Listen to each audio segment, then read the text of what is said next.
¿Qué tal? Les habla Jorge Gestoso. En el programa de hoy, los BRICS con otro notable invitado, Manuel Alejandro Rayrán Cortés, docente universitario e investigador directamente desde Bogotá. Manuel Alejandro Rayrán Cortés, una cálida bienvenida al programa. Muchísimas gracias a ustedes por la invitación. La invitación, estamos más que agradecidos que la hayas aceptado. Manuel, ¿qué piensas del BRICS? Bueno, los BRICS creo que en últimas parece más un síntoma de los cambios de la arena internacional del siglo XXI, más que su causa, como muchos lo han querido plantear de alguna manera. Y creo que toda esta nueva organización, que si bien tiene muchas críticas porque no tiene una secretaría, no está tan institucionalizado, desde mi consideración, ha dado unos pasos agigantados en tres temas. Uno, el sistema financiero; dos, en temas de desarrollo y comercio; y tres, temas de reforma al sistema multilateral de Naciones Unidas, y que se ha ido convirtiendo de manera progresiva en una opción para esos países del sur global, o que en muchas ocasiones no han estado muy presentes dentro de la configuración del escenario internacional, y que los BRICS se terminan convirtiendo en un camino para canalizar las propuestas y las visiones de estos países del sur global. Hay quienes piensan que todavía, digamos, está en una etapa de alguna forma muy primaria, porque, por ejemplo, la Unión Europea tiene estatutos, tiene reglamentos, tiene un edificio establecido en donde hay toda una organización, realmente una maquinaria. Acá es un grupo por ahora suelto. Así es, Jorge. Los BRICS es un foro político que, como bien mencionaba anteriormente, no tiene una secretaría, y que puede ser, digamos, una crítica, pero también creo que son otros modelos de interacción entre los países, que me parecen muy interesantes, que no buscan homogenizar, sino que uno de sus principales elementos es aceptar la pluralidad y empezar a construir desde esa heterogeneidad, que me parece algo muy valioso y que dista mucho de otras organizaciones, ya sea la Unión Europea, o sea el G7 u otros foros políticos. En esta ocasión, pues digamos que creo que los BRICS lo que en últimas representan esa multilateralidad que muchos países están buscando, y que en medio de esos diferentes visiones se van construyendo, y que creo que por eso pues ha tomado sus tiempos necesarios. Y bueno, creo que un primer avance, a pesar de todas estas críticas, es la publicación en el año pasado, 2023, los lineamientos para la ampliación de los BRICS. Y creo que eso, si bien no tiene unas instituciones formales, estas líneas que guían a los BRICS para su ampliación, creo que es un avance importante. Es lo que tiene que ver con la moneda. Aquí es un tema clave en donde de alguna forma están haciendo una alternativa al dólar como la moneda mundial. Sí, yo creo que aquí hay un elemento que me parece importante, y muchas personas creen que los BRICS es simplemente una organización que le quiere competir principalmente a Estados Unidos, a Europa o a Occidente, el mal llamado concepto de Occidente, pero creo que esto va mucho más allá. Y como lo decía anteriormente, los BRICS va en tema financiero, nace en el año 2009 por una crisis financiera que es auspiciada por Europa y Estados Unidos principalmente, por ese nivel de regulación. Pero segundo, como les decía, también es el desarrollo y el comercio. Y en marco de eso, pues digamos que China lo que está buscando es crear alternativas, de reducirse, digamos, de romper ese monopolio del dólar, buscando alternativas en donde los otros países también se puedan beneficiar. Y en ese sentido, por eso hemos visto que durante los últimos años, desde China y los BRICS se ha impulsado, se ha fortalecido ese intercambio con monedas propias. Entonces, hoy China ya está comerciando con Arabia Saudita con moneda propia, o lo está buscando lo mismo con Brasil.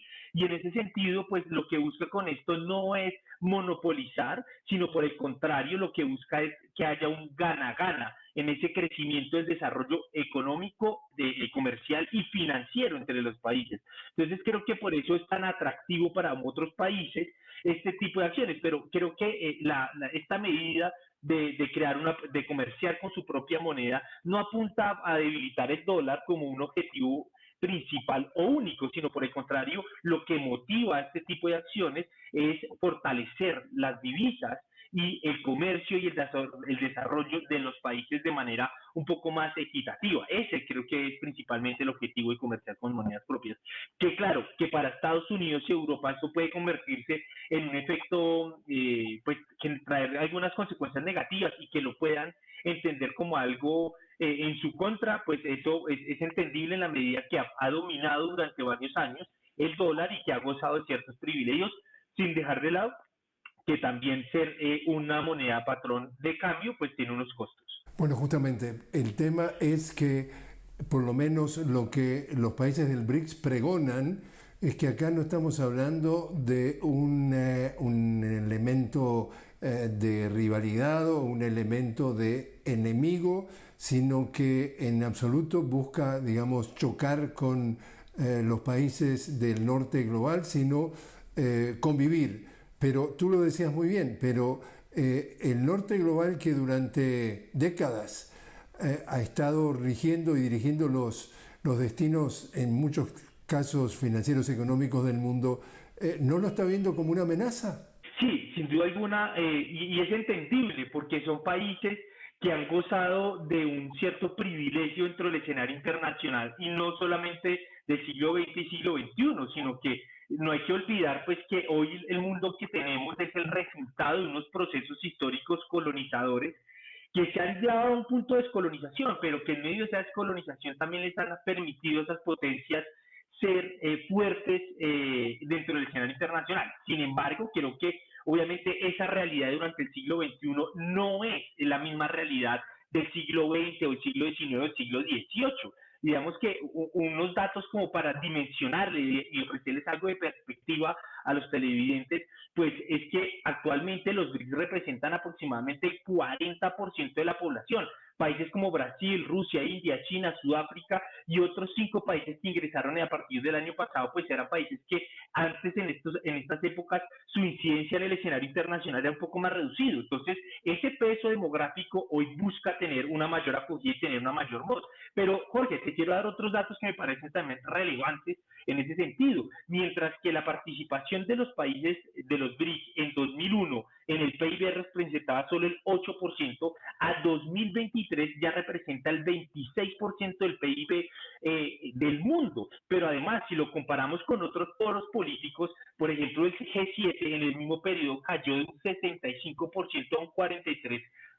Entonces, creo que esas situaciones demuestran que son países que tienen una relevancia más importante actualmente en términos poblacionales, demográficos, económicos también y geopolíticos, que obviamente eso genera cierta rivalidad para los países del norte global que no quieren perder esa jerarquía y perder esos beneficios dentro del sistema internacional que han construido. Entonces es normal que esa contradicción surja, pero creo que el problema de esta preocupación legítima es que los países del norte global lo ven como una amenaza y no como una oportunidad, que creo debería ser de mirar cómo a partir de ese crecimiento de los BRICS otros países del norte global pueden sumarse para poder, digamos, redistribuir y generar un desarrollo más equitativo dentro del mundo. El nuevo Banco de Desarrollo, es decir, el nombre que le han puesto al Banco de los BRICS, dirigido por Dilma Rousseff. Ella fue, como tú recuerdas, la presidenta de Brasil, que la derrocaron en un golpe express de lawfare. ¿Tiene un impacto hoy por hoy como una alternativa al Banco Mundial, al Fondo Monetario, o todavía está en un estado muy embrionario? Sí, yo creo que eso es otro ejemplo que me parece muy importante a resaltar, y es que el mensaje de los BRICS es que el mundo ya no se configura a partir de Occidente o Estados Unidos, sino que la configuración del orden internacional se tiene que configurar desde de una multilateralidad y un pluralismo. Y eso se enmarca en este nuevo banco, que bueno, relativamente nuevo banco porque ya lleva un tiempo, dirigido en este momento por Dilma Rousseff, que dista mucho de esas visiones doctrinarias de Europa y Estados Unidos, principalmente Estados Unidos, en el que busca a través del Fondo Monetario Internacional homogenizar el modus vivendi, es decir, esos modos de vida de las naciones y de las economías.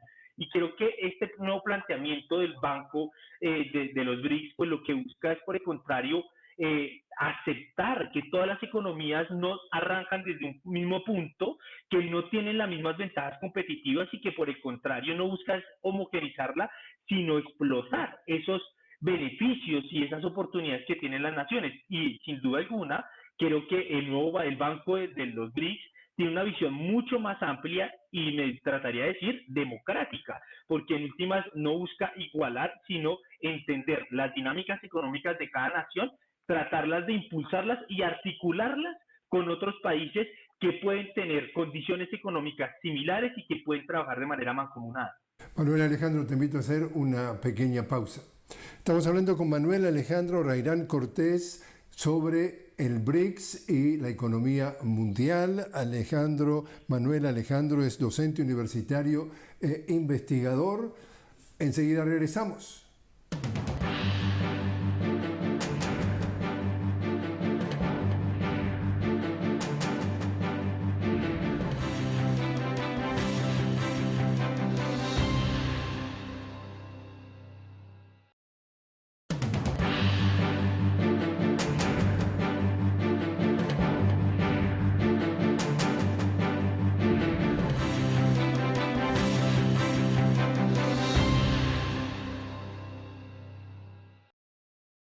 Continuamos hablando con Manuel Alejandro Rairán Cortés, directamente desde Bogotá. Manuel Alejandro, docente universitario e investigador. Estamos hablando del BRICS y la economía mundial.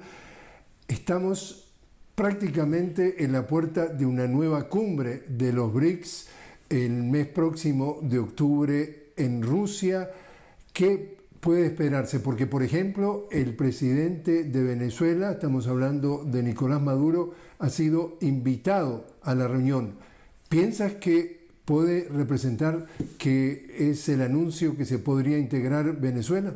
Bueno, puede ser una oportunidad para Venezuela integrarse, sin embargo, creo que hay ciertas dificultades internas dentro del país, pero sin duda alguna creo que estos BRICS van a seguir siendo una nueva oportunidad. El año pasado, para seguir avanzando, el año pasado nos ofrecieron los lineamientos para la ampliación.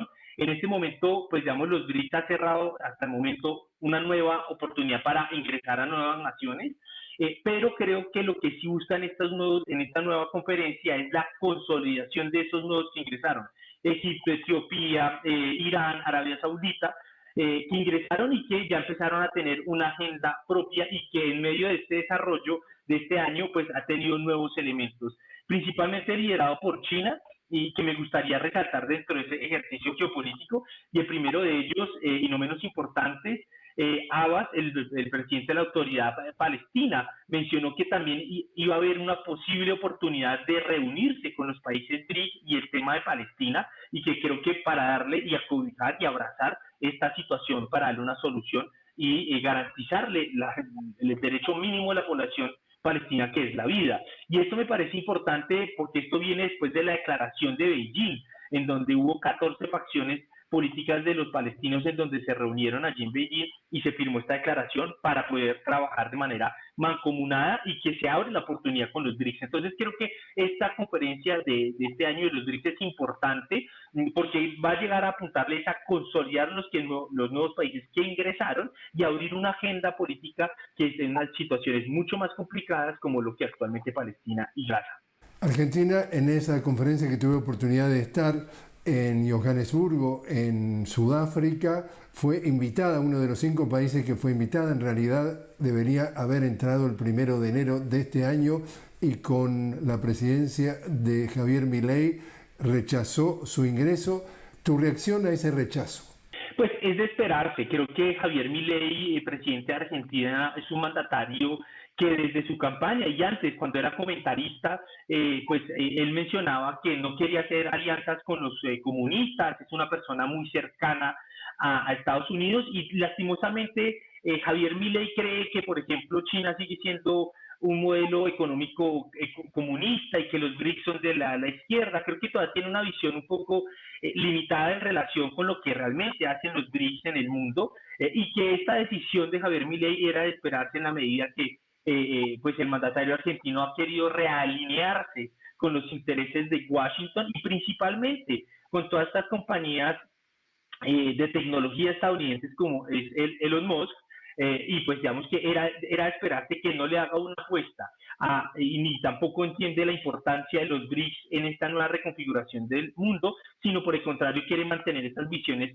digamos, de antaño, que es siempre estar alineados hacia Washington, perdiendo una infinidad de oportunidades a esto. Y esto también se evidencia, por ejemplo, en su posición en la integración regional latinoamericana. El presidente Milei tampoco le ve una importancia y relevancia a lo que es la integración latinoamericana, en los diálogos que podamos construir desde América Latina, las naciones alrededor de temas como el medio ambiente, la transición energética, entre otros elementos que están marcando la agenda del siglo XXI y a partir de este año para cumplir las metas del 2030 de los objetivos del desarrollo sostenible. Entonces, es natural, digamos que me esperaba la posición del presidente Javier Milei de no apostarle, porque pues digamos desde campaña y antes había mencionado que no estaría interesado en tener unas comunicaciones con China, ni con este foro político que ha estado dirigido no solamente por China, sino por India, Rusia, Sudáfrica y con otras visiones que distan del norte global. Simplemente una anécdota o una nota para quienes ven también que es relevante, y es que Milei ha estado negociando con China préstamos, es decir, que son comunistas para determinado aspecto de su discurso, pero no necesariamente para la cosa práctica. No, quería aclararle para la audiencia de que no es blanco y negro la cosa, pero en definitiva, ¿y América Latina dónde está parado con los BRICS? Bueno, Colombia, creo que Colombia el año pasado, o este año, perdón, cuando se hizo la feria del libro y estuvo el presidente Lula da Silva, el presidente Gustavo Petro, anunció una posibilidad de ingresar a los BRICS. Lastimosamente algunos senadores en Colombia tienen esa visión un poco también de antaño y que creen que los BRICS es la competencia militar incluso, que los BRICS no es nada militar, pero hay políticos en Colombia que creen que los BRICS es la competencia militar o política y económica de Estados Unidos.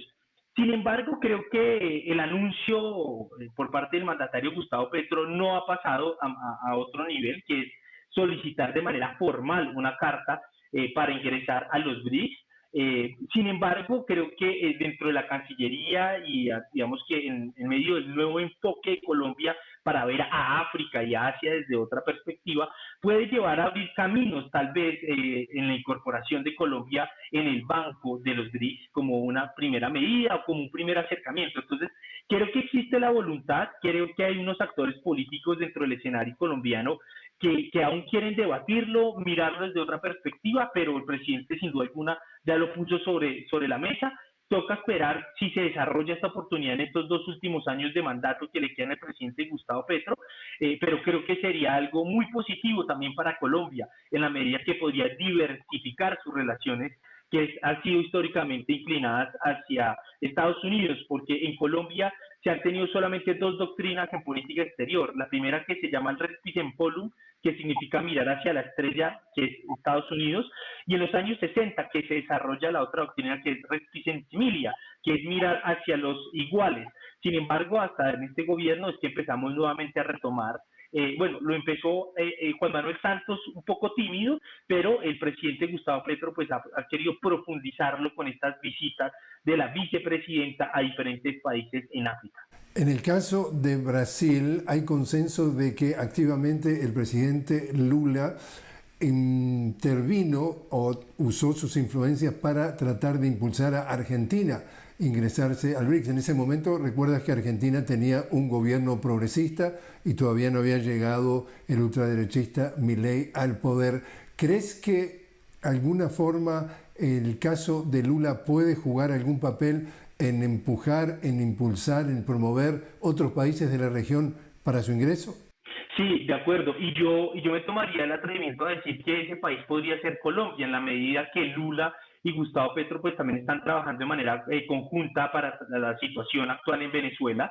Eso uno. Lo segundo, Dilma Rousseff, creo que también tiene un interés considerable sobre Colombia por su economía. No hay que olvidar que Colombia, por su posición geográfica, ser un país que conecta entre Centroamérica y Suramérica, tener salida al Atlántico y hacia el Pacífico, también compartir los intereses de la Amazonía, pues lo hace un país realmente importante y relevante. Y creo que sin duda alguna es posible que Lula también empiece a impulsar a otros países para que América Latina también tenga más voz y más representación en este foro político. Entonces creo que Brasil estaría interesado, y no solamente por Lula, sino creo yo también por Dilma Rousseff, que entienden la dimensión y la magnitud de este foro y la importancia de que más países latinoamericanos, que hemos tenido un pasado y una historia muy cercana con Washington, no muy agradable tampoco, pues empecemos también a construir desde nuestras perspectivas y creo que ese sería muy importante que otro país latinoamericano ingresara a los BRICS a acompañar a Brasil en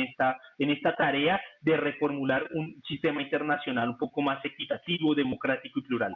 En cuanto a tiempos, acá estamos hablando de que el mundo o la economía mundial va a sentir claramente el impacto de el BRICS o los BRICS actuando como un conjunto en 5 años, 10 años, 20 años, 50 años. ¿Cuán rápido? Bueno, a mí me parece eso muy interesante, esa pregunta, Jorge, porque creo que aquí también tenemos que mirarlo desde una perspectiva, no desde el mundo, desde este hemisferio, porque creo que los tiempos de Estados Unidos o del mundo occidental mal llamado es muy distinto a los tiempos, por ejemplo, de los chinos. El corto tiempo para ellos no es el mismo corto tiempo para nosotros, ellos trabajan mucho en largo plazo. Entonces creo que esto tendrá pues, que pasar por ahí unos 10, 15 años más para que en la medida que se vayan desarrollando los diferentes elementos en nuestros países, pero también en la configuración en el escenario internacional para seguirse fortaleciendo. Ahora, creo que la actual crisis política, económica y social del mundo e institucional, creo yo que podría acelerar este proceso, sin duda alguna, pero creo que tendríamos que ir con tiempo. Sí, creo que todo esto también estaría enmarcado y la velocidad de estos procesos está marcada también por los riesgos globales como el cambio climático, como las crisis financieras, como el tema de seguridad en temas de narcotráfico, entre otras cosas que le atañen a las naciones, a las diferentes naciones. Entonces creo que podríamos ir avanzando de acuerdo a cómo se vayan dando las contradicciones también dentro del escenario internacional, pero diría que sería para un plazo de 10, 15 años, pero que creo que podría ser acelerado dependiendo de las crisis estructurales del sistema internacional que pueda que ese tiempo se acelere. Y en ese sentido también hay consenso de que ya a esta altura la economía mundial se instaló o ha girado hacia Asia y eventualmente la potencia, digamos, de reservas petroleras del Medio Oriente, que ya Occidente no es el polo de atención del planeta. ¿Estás de acuerdo? Sí, Jorge, yo estoy completamente de acuerdo. Creo que Asia, a ver, si uno mira en perspectiva en la historia, Asia ha jugado un papel muy importante. Es un continente en donde incluso ha concentrado grandes potencias, ¿no? El imperio persa en el Asia Occidental, el imperio otomano, ¿no es cierto? El imperio chino también. Es decir, que esto no es nuevo, y sino que por el contrario, creo que hoy China y Asia se ha convertido en ese gran continente de cruce de múltiples caminos que representa la multipolaridad y que creo que se termina convirtiendo en un nuevo camino para ciertos países que históricamente tuvieron solamente una visión, que era la visión europea o estadounidense, y que creo que sin duda alguna Asia se convertirá y se está convirtiendo en ese cruce de caminos de oportunidades para todas las naciones, y que si lo miramos desde los clásicos también podríamos decir que es una región, un continente de un altísimo equilibrio de poder. ¿No? Son grandes países con capacidades militares, con capacidades económicas importantes y que creo que ese equilibrio les daría una proyección hacia futuro y de equilibrio y de respeto. Entonces creo que Asia no es nuevo su importancia, creo que hay que mirarlo desde una perspectiva histórica y milenariamente ha sido un continente relevante para el desarrollo de la humanidad y que creo que está reencauzando esa importancia que claramente a los países de Europa y Estados Unidos no gustan mucho de esto, pero pues que hoy son el futuro realmente para la configuración del orden internacional. Manuel Alejandro Reirán Cortés, muchas gracias por haber estado con nosotros. Jorge, muchísimas gracias a ustedes por la invitación y un excelente día.